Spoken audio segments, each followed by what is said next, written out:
prostrados ante ti, vimos te adorar aqui.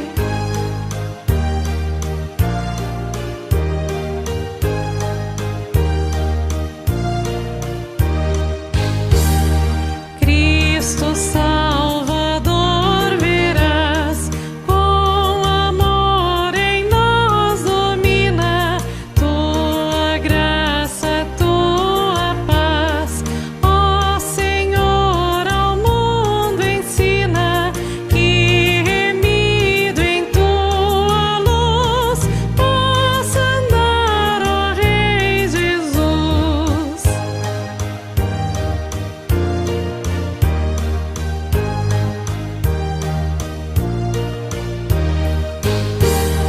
Seja ao Pai eterno Deus, ao Espírito da vida e a Jesus nos altos céus, honra sem cessar rendida. Infinito é seu amor, cantem todo o seu louvor.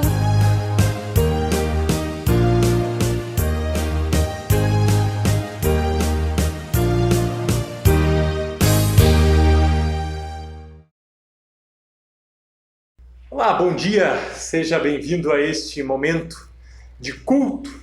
Hoje nós vamos lembrar o dia de Santíssima Trindade, o dia em que lembramos das três pessoas da Trindade, que é um só Deus em três pessoas. Não são três deuses, mas um só Deus, três essências, três pessoas, e cada pessoa tem a sua função dentro da história da salvação da humanidade. No culto de hoje vamos lembrar então esse dia especial, tanto em nossa vida de culto, no templo, e também na nossa vida diária. A proposta deste culto é um pouco diferente do que nós estamos acostumados, mas mantendo os elementos litúrgicos do culto luterano tradicional. Por que diferente? Porque ao longo da nossa liturgia eu buscarei fazer algumas explicações a respeito das partes do culto, mostrando o aspecto trinitário da nossa teologia luterana e também como a Trindade está presente em cada parte do culto e também da nossa vida diária. Teremos as leituras bíblicas, mas não teremos a mensagem em um momento específico do culto, mas todo o culto será em forma de estudo, será uma mensagem do começo ao final. Não que os outros cultos não sejam mensagem do início ao fim, mas não teremos aquele momento em que agora vamos parar para refletir. Não, nós vamos fazer isso durante todo o transcorrer do nosso culto. Nós começamos todos os cultos, e esse não pode ser diferente, em nome do Pai, do Filho e do Espírito Santo. Amém. Quando nós consideramos o culto litúrgico de domingo, nós encontramos três grandes elementos. Primeiro, nosso Deus triuno reúne os seus convidados que humildemente e indignamente reconhecem o mistério de sua presença e seu perdão, respondendo com confissão de fé e louvor. Em segundo lugar, nosso Deus nos fala de sua obra salvadora e da eterna esperança, ao respondermos com orações e ações de graças. Terceiro, Deus nos nutre com sua própria presença, pelo ministério contínuo no mundo, ao recebermos e compartilharmos do seu amor com o nosso próximo e com o mundo todo. A invocação no culto nos faz recordar o nosso batismo. Do mesmo modo, o sinal da cruz nos lembra o sinal que recebemos na fronte e no nosso peito, sinal que nos identifica como filhos de Deus. Nós somos marcados pela cruz para sermos filhos de Deus. Se Deus não tivesse nos dado o seu nome, ainda estaríamos criando para nós os nossos próprios deuses. É dele a iniciativa, a ação é dele, não nossa. Em nome significa junto com a sua vontade, sua autoridade, por seu mandato. Esse é o nome que foi colocado sobre nós no nosso batismo. Nos reunimos no culto, em nome de Deus, onde nos alegramos com sua presença, recordando do nosso batismo. Nós não nos reunimos em nosso próprio nome, mas no nome deste Deus, que é Pai, Filho e Espírito Santo. Em nome do Pai, em nome do Filho, em nome do Espírito Santo, estamos aqui. Em nome do Pai, em nome do Filho, em nome do Espírito Santo, estamos aqui para louvar e agradecer, bendizer e adorar. Estamos aqui, Senhor, ao seu dispor.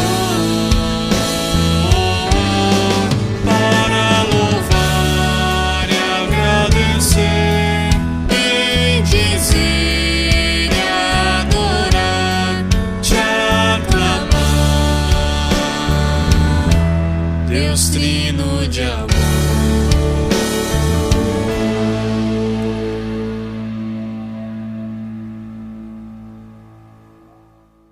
Momento da nossa confissão de pecados. Na confissão de pecados, o Pai que perdoa é louvado. Na primeira parte da nossa liturgia, o Pai é o foco.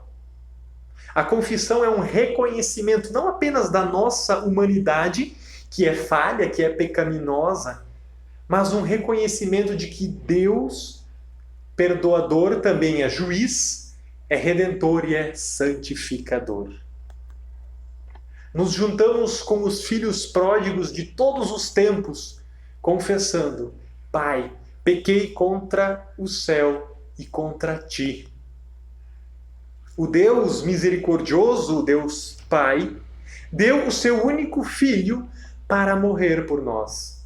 Ele tem piedade de nós por amor deste Filho. Ele concede o perdão de todos os nossos pecados.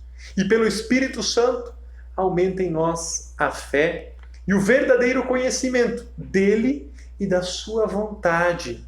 E nos dá a verdadeira obediência à sua palavra. A fim de que, por graça, possamos chegar à vida eterna através de Jesus Cristo, o nosso Senhor. Amém.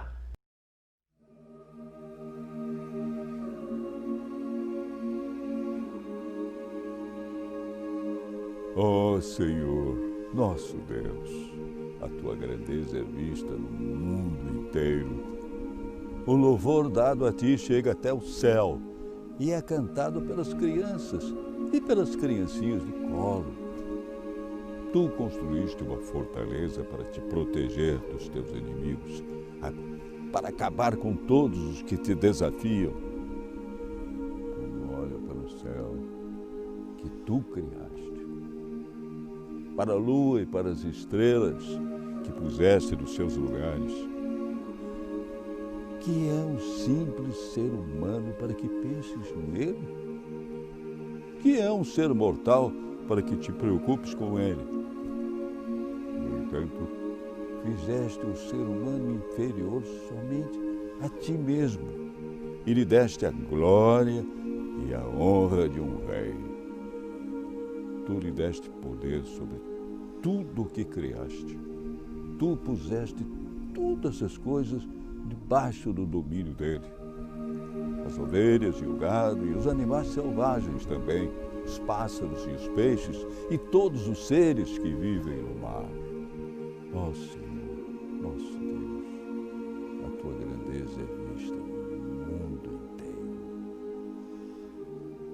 Glória seja ao Pai, ao Filho e ao Espírito Santo, como era no princípio, agora é e para sempre será, de eternidade a eternidade. Amém. Após o Salmo, respondemos a Deus com o Glória Patri. E em seguida, com o Kyrie, que significa Senhor. Senhor, tem piedade de nós. Cristo, tem piedade de nós. Senhor, tem piedade de nós. E junto com aqueles anjos que cantaram ao anunciar a vinda do Messias ao mundo, aqueles pastores em Belém, nós também glorificamos ao Deus nas alturas. Glória a Deus nas alturas e na terra paz para as pessoas a quem Ele quer bem. Nós te louvamos, bendizemos, adoramos. Nós te glorificamos e te damos graças por tua grande glória, ó Senhor Deus, Rei dos céus, Deus, Pai, o Poderoso. Ó Senhor Jesus Cristo, Cordeiro de Deus, Filho do Pai, que tiras o pecado do mundo, tem compaixão de nós. Tu que tiras o pecado do mundo, escuta a nossa petição. Tu que estás sentado à direita de Deus Pai, tem compaixão de nós. Porque só Tu és santo, só Tu és o Senhor, só Tu, ó Cristo, juntamente com o Espírito Santo, és o Altíssimo, na glória de Deus Pai. Amém. O Filho de Deus nos nutre com o pão da vida nas Escrituras. No início do seu ministério, Jesus citou Moisés. Não só de pão viverá o homem. Está lá em Mateus capítulo 4, versículo 4, citando Deuteronômios 8, versículo 3. Jesus é a palavra de Deus que se fez carne, de João capítulo 1. Jesus é a palavra por meio da qual Deus fez toda a criação. Por isso a palavra de Deus fala conosco hoje, através das palavras de homens, mas inspiradas pelo Espírito Santo e transcritas na Bíblia. Jesus é o pão da vida. E essa palavra alimenta e nutre a cada um de nós. Assim, ao final da leitura do Salmo, há uma doxologia trinitária para afirmar a ação de Deus desde o Antigo Testamento.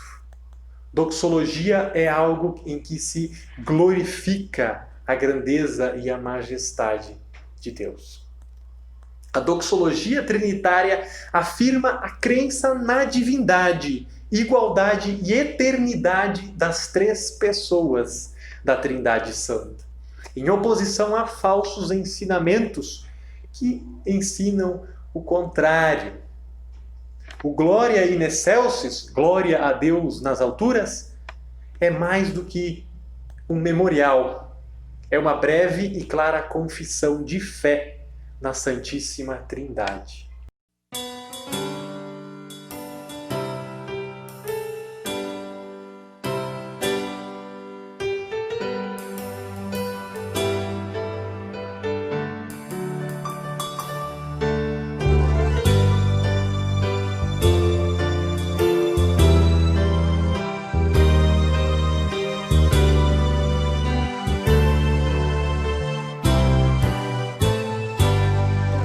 Pai de amor.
Santo Espírito Consolador,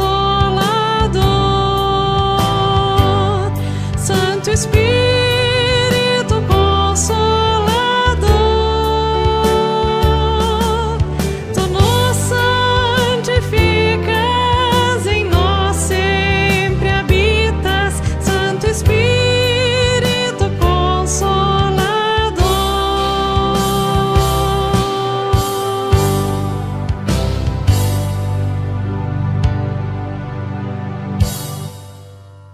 Momento da leitura da palavra. Neste momento do culto, temos leituras do Antigo e do Novo Testamento. As passagens do Antigo Testamento apontam para as promessas de Deus.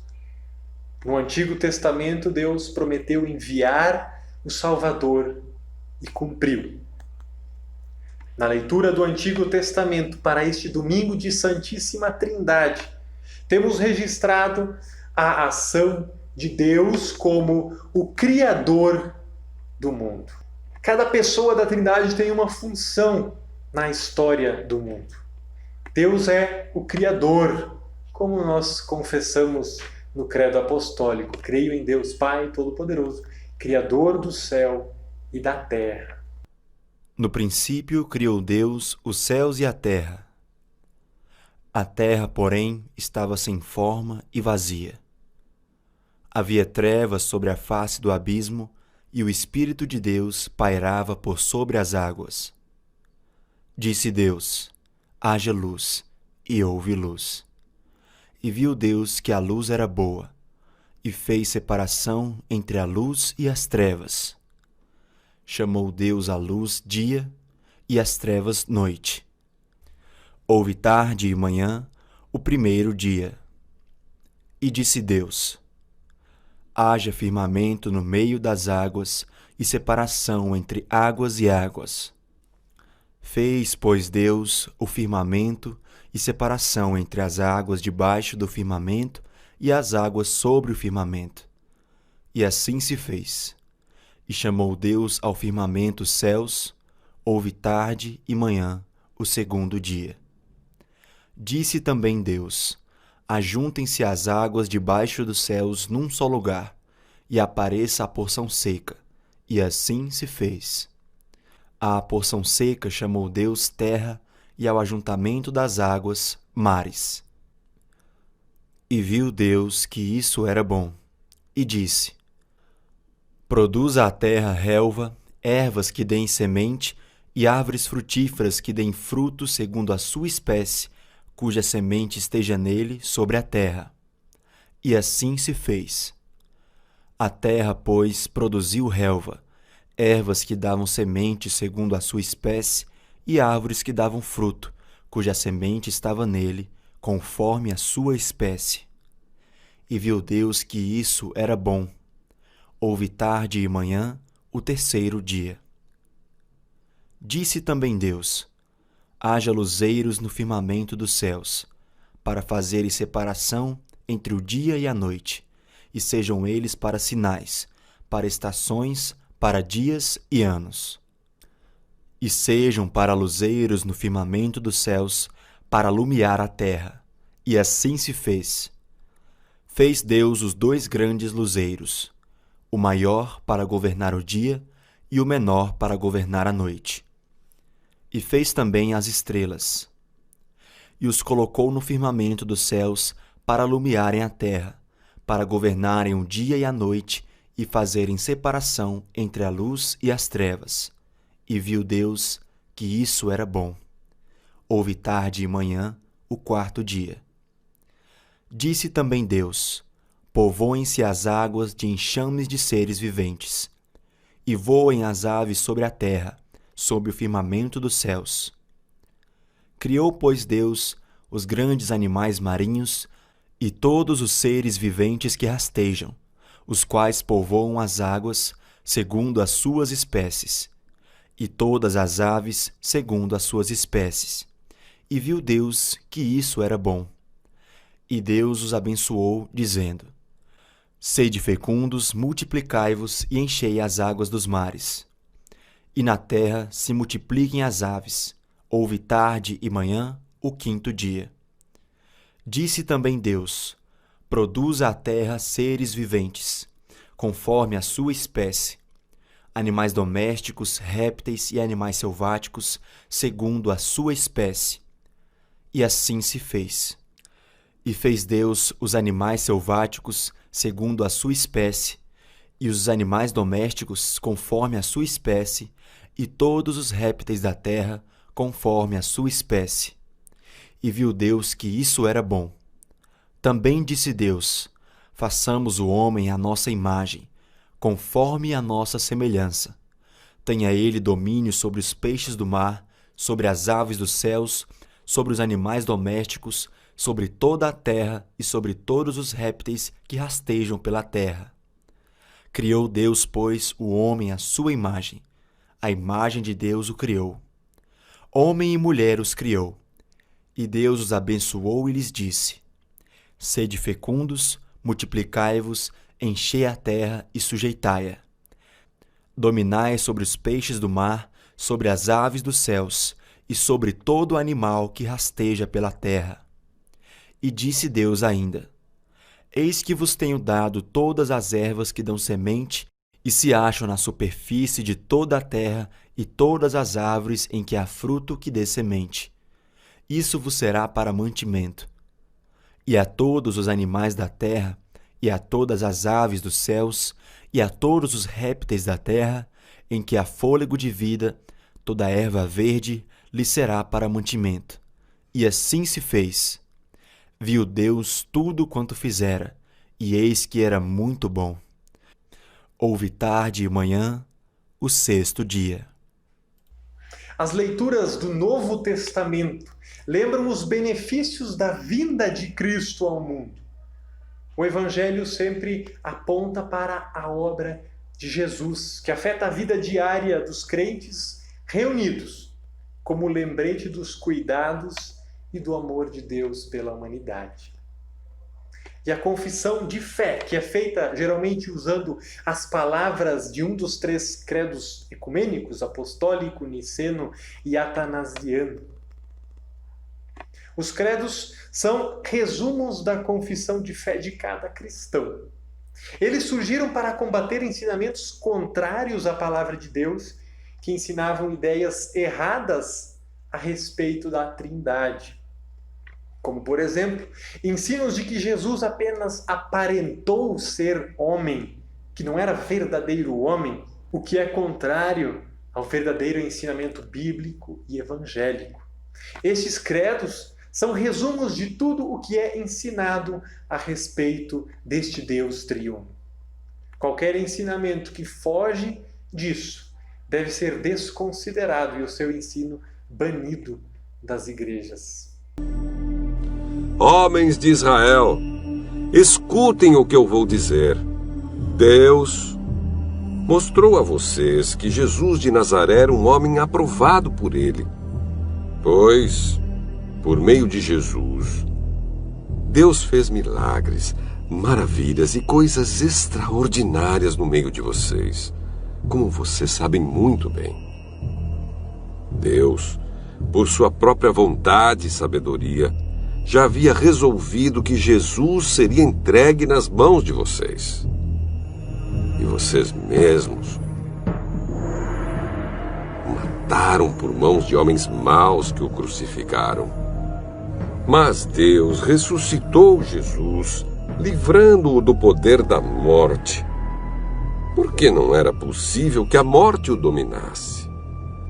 Pois Davi disse a respeito de Jesus o seguinte: eu via sempre o Senhor comigo, porque Ele está ao meu lado direito, para que nada me deixe abalado. Por isso meu coração está feliz, e as minhas palavras são palavras de alegria. E eu, um ser mortal, vou descansar cheio de esperança, pois Tu, Senhor, não me abandonarás no mundo dos mortos. Eu tenho te servido fielmente, e por isso não deixarás que eu apodreça na sepultura. Tu me tens ensinado os caminhos que levam à vida, e a tua presença me encherá de alegria. Meus irmãos, eu preciso falar claramente com vocês a respeito do patriarca Davi. Esse grande líder morreu e foi sepultado. E o seu túmulo se encontra aqui até hoje. Ele era profeta e sabia que Deus lhe havia jurado que um dos seus descendentes seria rei, como ele. Davi sabia o que Deus ia fazer e por isso falou a respeito da ressurreição do Messias. Davi disse: ele não foi abandonado no mundo dos mortos, nem o seu corpo apodreceu na sepultura. Deus ressuscitou este Jesus, e todos nós somos testemunhas disso. Vão dizer a meus irmãos que se dirijam para Galiléia. Lá eles me verão.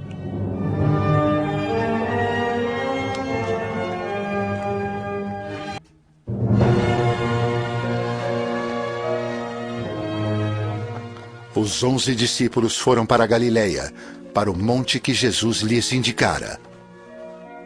Quando o viram, o adoraram, mas alguns duvidaram. Então Jesus aproximou-se deles e disse: Foi-me dada toda a autoridade nos céus e na terra.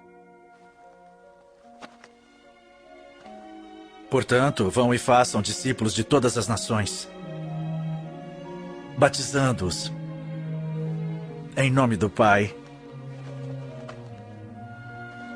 e do Filho e do Espírito Santo, ensinando-os a obedecer a tudo o que eu lhes ordenei.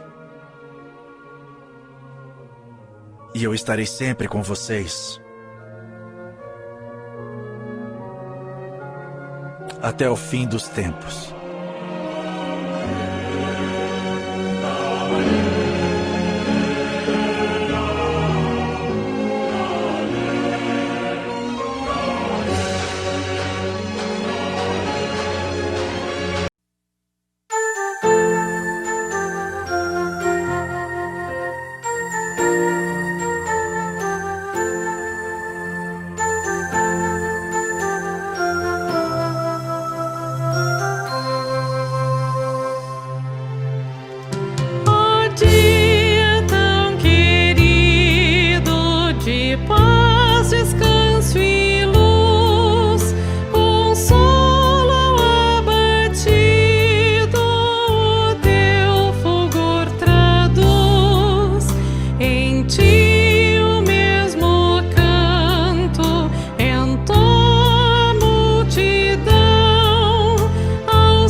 da mensagem no nosso culto, nós lembramos da obra de Cristo na história da humanidade, que está refletida nas Escrituras e é ensinada neste momento do sermão.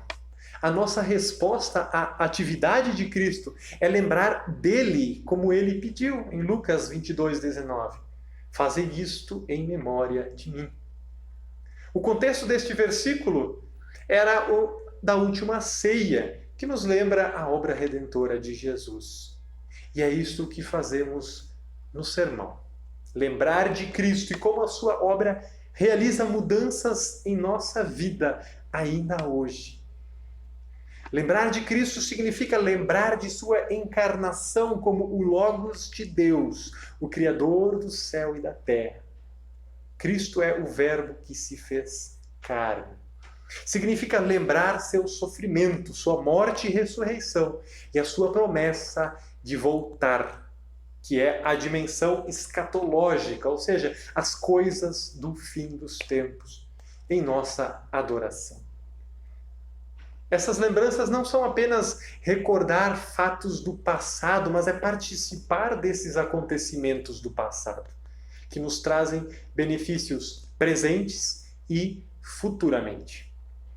Quando a palavra de Deus é lida e proclamada, Cristo mesmo se faz presente entre nós, na nossa história, à medida em que o texto bíblico é aplicado à nossa vida diária. A verdadeira teologia é feita com a presença de Deus em meio à comunidade de adoração. Particularmente no sermão, a mensagem de Cristo é central. A fé vem pela pregação, e a pregação pela palavra de Cristo. É o que nos diz o apóstolo Paulo em Romanos, capítulo 10, versículo 17. É necessário cuidadosamente distinguir lei e evangelho nesta pregação, aplicando de maneira que a palavra de Deus seja impulsionada aos corações dos ouvintes. Assim como o apóstolo Paulo fala, cada pastor deve repetir: nós pregamos a Cristo. E a palavra de Cristo só pode ser pregada pelo poder do Espírito Santo, como Paulo mesmo nos lembra em 1 Coríntios 12. Ninguém pode dizer Senhor Jesus, senão pelo Espírito Santo. O Espírito Santo nos lembra da obra de Deus em Cristo. A história da salvação do mundo é renovada. O mistério pascal no coração da fé cristã é lembrado e trazido para o presente como realidade viva em nossa vida também. A igreja se lembra do Pai, da obra do Filho, que no cumprimento de suas promessas se fazem presentes em meio à congregação. E assim, sem fazer referência direta, a nossa lembrança do Filho é uma atividade trinitária, pois é por meio do Espírito Santo apenas que podemos lembrar e falar de Cristo. E nós lembramos de Cristo através de nossos cânticos de louvor e através dos sacramentos, da Santa Ceia e do batismo. Momento da oração geral. As orações são dirigidas ao Pai por meio do Filho em espírito, porque através de Cristo temos acesso em espírito ao Pai. E assim nós sempre terminamos nossas orações e súplicas e ações de graças, dizendo: através de Jesus Cristo, nosso Senhor, que vive e reina contigo e o Espírito Santo, um só Deus, agora e sempre. Amém. Sim, assim seja. Mostramos a igualdade das pessoas da Trindade. Não é mera piedade, mas uma forte confissão da obra desse Deus que é triuno em nossa vida. Orando a esse Deus, estamos seguindo as diretrizes do segundo mandamento.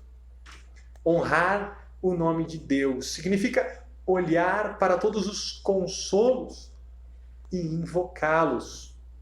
Primeiro, nosso coração honra a Deus pela fé. Depois, os nossos lábios honram a Deus pela confissão falada.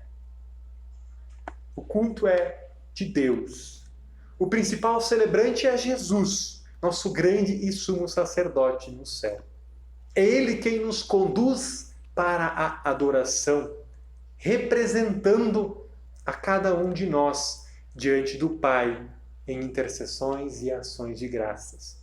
Por meio de seu serviço no santuário celestial, Jesus nos guia juntamente com os anjos e arcanjos e toda a companhia celeste.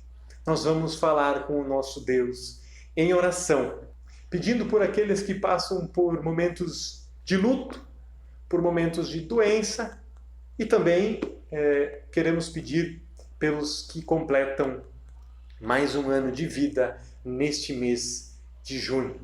Nós oramos. Bondoso Deus, amado Pai Celestial, Tu que és Trino, Santo, Poderoso, Pai, Filho e Espírito Santo, Tu conheces todos os nossos desejos e nossos pensamentos, mesmo antes de nós nos chegarmos diante de Ti. Por isso nós confiamos em Ti, Senhor, e sabemos que tudo que pedirmos em nome de Teu Filho, o Senhor nos darás. Por isso, em nome dele, nós te pedimos, Senhor, conforte os corações enlutados neste momento, especialmente a família Oman, pelo falecimento recente do senhor Afonso Oman na última quinta-feira, 28 de maio. Nós te pedimos, Senhor, console-os na esperança do reencontro na eternidade. Nós também te pedimos, Senhor, por todos aqueles que passam por momentos de enfermidade. Se for da Tua vontade, Senhor, restabeleça-lhes a saúde, dê forças, ânimo para continuar sua vida aqui neste mundo. Nós te pedimos, Senhor, se for da Tua vontade, tira do meio de nós esta pandemia deste novo coronavírus, para que nós possamos reencontrar os nossos entes queridos que estão distantes, que estão afastados, e também tira de nós este medo que nos aflige. Nós te pedimos, Senhor, em nome de Jesus Cristo, nosso Senhor, que contigo e com o Espírito Santo vivem eternamente, pelos séculos dos séculos sem fim. Amém.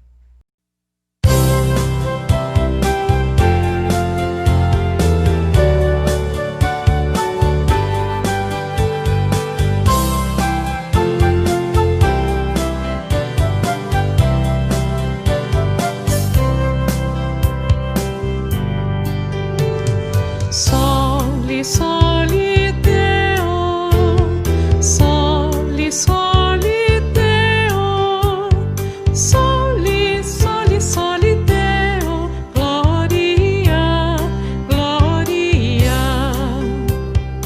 ao bondoso Deus que nos criou, glória, glória ao Senhor, que do pó da terra nos formou. Glória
no momento da Santa Ceia em nosso culto, nós temos presente verdadeiramente, junto com o pão e vinho, corpo e sangue de Cristo.